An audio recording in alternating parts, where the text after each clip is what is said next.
syudad ay lumalapad, tanging hangad ko sa langit, mapabuti ang lagay.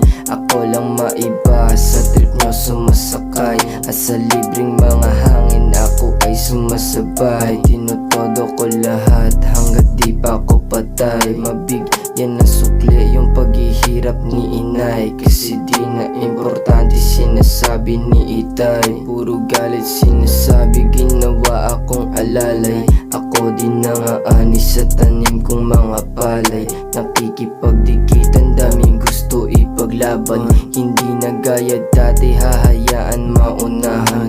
Ako nasa unahan, walang matalik na kaibigan. Natangi ang sarili sa mundo ng pagkukulang. Walang tao na perpekto, masisinong tao pwedeng maligaw. Di mo pwede na magkaya kung hindi din yan ikaw. Ipangako sa sarili, bawat araw may bitaw. Walang tutulong sa sarili kundi mismo ay ikaw. Kulang pa ang aking mga dahilan para di masimulan yung di natapos ng ilan.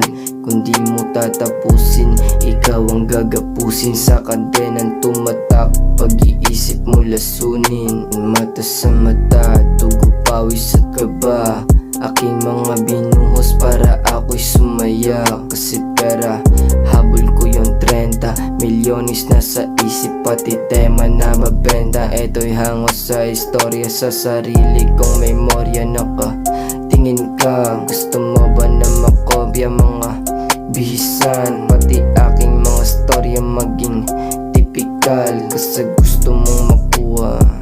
Yeah, di na pinabase sa edad, depende talaga sa lawak ng kapasidad. Taglay mong abilidad na di galing sa syudad. Hindi peke pakisama, pero peke yung kasama. Yung palagi kong kasama, tinuring kong asawa. Babaeng maganda, para sa akin puro drama. Sinasabi puro tama, pero ba't parang mali?